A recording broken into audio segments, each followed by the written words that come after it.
नमस्कार दोस्तों, आपका स्वागत है आपके अपने चैनल कहानी संगम। पुराणों में एक गुप्त कथा है जिसमें त्रिदेव, ब्रह्मा, विष्णु और महेश ने एक अत्यंत रहस्यमयी सभा की थी। यह कथा सृष्टि के प्रारंभिक काल की है, जब देवताओं और असुरों के बीच संघर्ष बढ़ने लगा था। असुरों की शक्ति इतनी प्रबल हो गई थी कि वे लगातार स्वर्ग पर हमला कर रहे थे।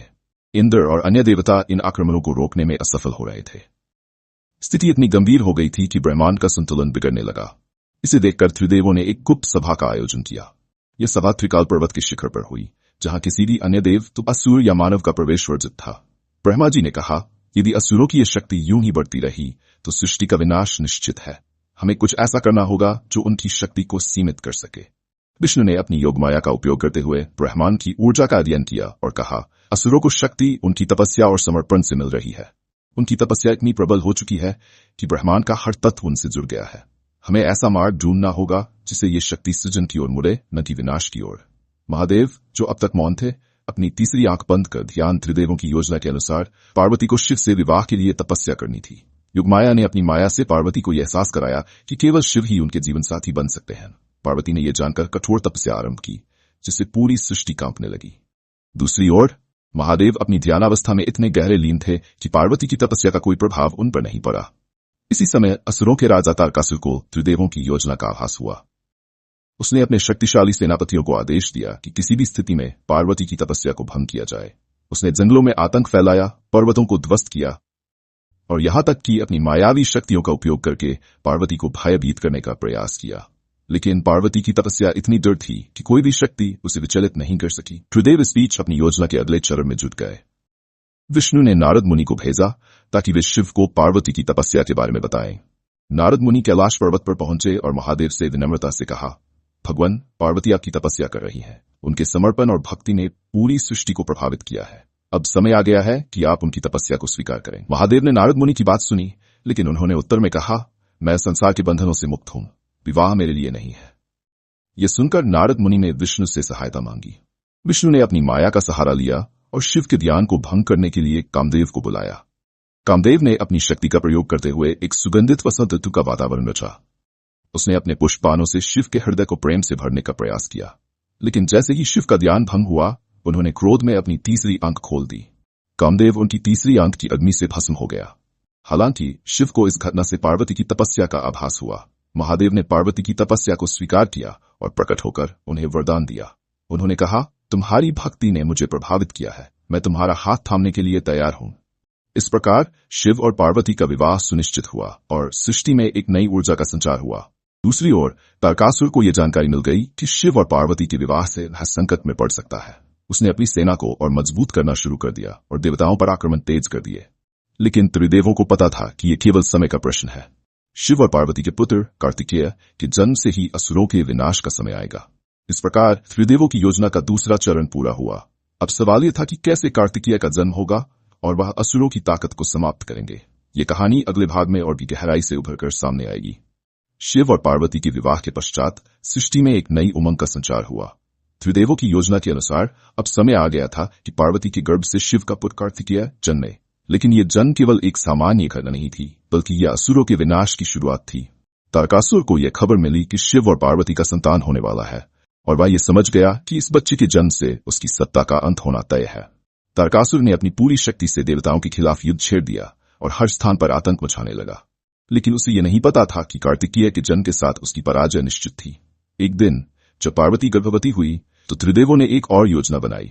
विष्णु ने अपने माया के बल से पहाड़ी स्थानों पर अपने यक्ष, गंधर्व और अन्य सुरों को भेजा ताकि वे कार्तिकेय के लिए एक उपयुक्त स्थान तैयार कर सकें। भगवान शिव ने पार्वती को आदेश दिया कि वे अपने पुत्र का पालन पोषण करें और उसे युद्ध के लिए प्रशिक्षित करें, क्योंकि भविष्य में वह असुरों से निपटने का काम करेगा। जैसे ही समय आया, पार्वती ने कार्तिकेय को जन्म दिया। वह बालक दिव्य आभा से ओतप्रोत था और उसके 4 भाल मुख, उसकी आंखों में अद्भुत तेज था और उसकी हर एक हरकत से महाशक्ति का आभास हो रहा था। शिव और पार्वती दोनों ही अपने पुत्र को देखकर अभिभूत हो गए। भगवान शिव ने अपने पुत्र को अपनी शस्त्र और युद्ध कौशल की शिक्षा देने का निश्चय किया ताकि वह असुरों से निपटने में सक्षम हो सके। कार्तिकेय को युद्ध का अभ्यास शुरू कराया गया। वह अत्यंत शक्तिशाली था और देवताओं से भी महान युद्ध कौशल में निपुण हो गया। साथ ही त्रिदेवों ने यह भी सुनिश्चित किया कि कार्तिकेय के पास दिव्य वाहन, मयूर और शस्त्र पर्वत हो। तारकासुर को जब यह जानकारी मिली कि शिव और पार्वती का पुत्र अब युद्ध के लिए तैयार है, तो वह भयभीत हो गया। उसने अपने सारे बल को एकत्र किया और देवताओं पर आक्रमण कर दिया। युद्ध की घड़ी नजदीक आ रही थी और अब सबकी नजरें कार्तिकेय पर थीं, क्योंकि वही असुरों की ताकत का अंत करने वाला था। तारकासुर के आतंक से पूरी सृष्टि त्रस्त हो चुकी थी। देवताओं पर उसकी लगातार विजय और नाश के चलते ब्रह्मा, विष्णु और महेश ने तय किया कि अब समय आ गया है जब कार्तिकेय को अपनी शक्ति और युद्ध कौशल का परिचय देना होगा। कार्तिकेय, जो अब तक अपने माता पिता से युद्ध की शिक्षा प्राप्त कर चुका था, पूरी तरह से तैयार था। कार्तिकेय का युद्ध कौशल अविश्वसनीय था। वह न केवल देवताओं के लिए एक शक्तिशाली सेनापति था, बल्कि उसके भीतर विशेष प्रकार की दिव्य ऊर्जा थी जो उसे असुरों के खिलाफ निर्णायक जीत दिलाने में सक्षम थी। जब यह खबर तारकासुर तक पहुंची कि कार्तिकेय युद्ध के लिए तैयार है, तो वह पूरी तरह से भयभीत हो गया, लेकिन वह अपनी पूरी सेना के साथ युद्ध की तैयारी करने लगा। तारकासुर ने अपने बलबूते पर देवताओं के खिलाफ कई युद्ध जीते थे, लेकिन उसे यह नहीं पता था कि वह एक ऐसी शक्ति से टकराने वाला था जो उसे पूरी तरह से समाप्त कर देगी। कार्तिकेय ने अपनी सेना के साथ शरण प्राप्त की और युद्ध भूमि की ओर बढ़ने लगा। उसकी सेना में देवता, गंधर्व, यक्ष, किन्नर और राक्षसों से बहुत शक्तिशाली योद्धा थे जो उसे हर संभव मदद देने के लिए तैयार थे। युद्ध की घड़ी आ गई थी। तारकासुर और उसके सेनापतियों ने महादेव के पुत्र कार्तिकेय का सामना किया। कार्तिकेय ने अपनी विशाल सेना के साथ आक्रमण किया और जैसे ही युद्ध शुरू हुआ, पूरी भूमि गूंज उठी। उसने अपनी शक्ति, रणनीति और शस्त्रों का प्रयोग करते हुए असुरों की सेना को बुरी तरह से पराजित करना शुरू किया। उसके पास विशेष युद्ध कौशल था जो किसी भी राक्षस या असुर को नष्ट कर सकता था। तारकासुर ने अपनी सारी शक्ति का प्रयोग किया, लेकिन वह कार्तिकेय के सामने कुछ भी नहीं कर सका। कार्तिकेय के एक एक वार से असुरों का संहार हो रहा था। उसकी कड़ी मेहनत और समर्पण ने देवताओं का विश्वास जीता। अंततः कार्तिकेय ने अपने दिव्य बाण से तारकासुर को मारा और उसे समाप्त कर दिया। कार्तिकेय की इस अभूतपूर्व विजय के बाद देवताओं और सृष्टि के सभी प्राणियों में खुशी की लहर दौड़ गई। तारकासुर का विनाश हो चुका था और अब असुरों का आतंक समाप्त हो चुका था। देवता, ऋषि और सभी प्राणी कार्तिकेय की वीरता की सराहना करने लगे। भगवान शिव और पार्वती ने अपने पुत्र की इस महानता को स्वीकार करते हुए उसे आशीर्वाद दिया और उसे स्कंद या कात्यायन के नाम से पुकारा। इसके बाद कार्तिकेय ने देवताओं की सेना का नेतृत्व किया और धरती पर शांति स्थापित की। त्रिदेवों की योजना सफल हुई और सृष्टि में फिर से हर ओर समृद्धि और शांति का वास हुआ। इस प्रकार कार्तिकेय का जन्म केवल देवताओं के लिए वरदान साबित हुआ, बल्कि यह असुरों के लिए उनका अंत था। अब सृष्टि में असुरों की शक्ति समाप्त हो चुकी थी और देवता फिर से अपने कार्य में व्यस्त हो गए। शिव और पार्वती का पुत्र कार्तिकेय अपनी वीरता, साहस और दया के लिए प्रसिद्ध हुआ और उसकी वीरता की गाथाएं आने वाली पीढ़ियों तक सुनाई जाती रहीं। यह कहानी त्रिदेवों की योजना, पार्वती की तपस्या, शिव और पार्वती के विवाह और कार्तिकेय की जन्म के साथ असुरों के विनाश की गाथा बनकर समृद्ध हुई। कार्तिकेय की विजय के बाद सृष्टि में एक नई शांति का प्रवाह हुआ। देवताओं ने उनके साहस और वीरता का सम्मान किया और पूरे ब्रह्मांड में हर स्थान पर समृद्धि और संतुलन का समागम हुआ। कार्तिकेय ने असुरों का नाश कर दिया, लेकिन उसके भीतर एक सच्चे नेता की गुणात्मकता भी थी। वह कभी अहंकार से नहीं भरा, बल्कि हमेशा अपने कर्तव्यों में निष्ठावान रहा। महादेव शिव और पार्वती अपने पुत्र की इस अद्वितीय वीरता पर गर्वित थे।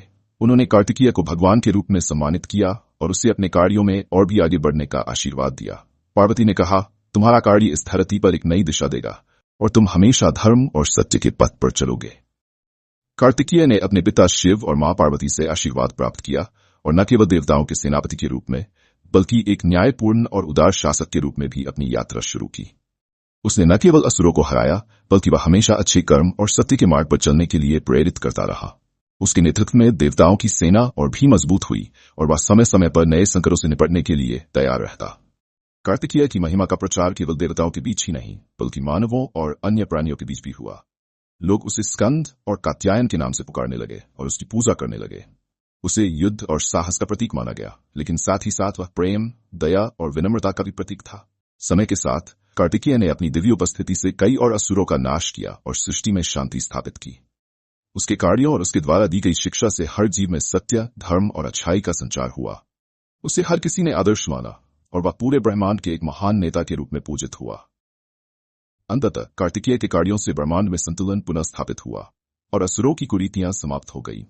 त्रिदेवों की योजना पूरी हो गई थी और सृष्टि में शांति और समृद्धि का साम्राज्य स्थापित हुआ। महादेव शिव और पार्वती अपने पुत्र की इस अपूर्व विजय पर अत्यंत गर्वित थे और आशीर्वाद देते रहे ताकि उनका पुत्र अपने कर्तव्यों को निभाते हुए हमेशा सच्चाई, प्रेम और साहस के मार्ग पर अग्रसर हो। इस प्रकार शिव, पार्वती और कार्तिकेय की महाकाव्यात्मक गाथा समाप्त होती है, जिसमें न केवल असुरों का नाश हुआ, बल्कि सत्य और धर्म की विजय भी सुनिश्चित हुई। यह कथा आज भी हमें यह सिखाती है कि संघर्ष, समर्पण और सत्य के मार्ग पर चलने से हम अपने जीवन को श्रेष्ठ बना सकते हैं। सत्य और धर्म की विजय हमेशा होती है। जैसे कार्तिकेय ने असुरों को हराकर सत्य और धर्म की रक्षा की, वैसे ही हमें भी अपने जीवन में सत्य, नैतिकता और धर्म के मार्ग पर चलना चाहिए, चाहे परिस्थितियां कैसी भी हो।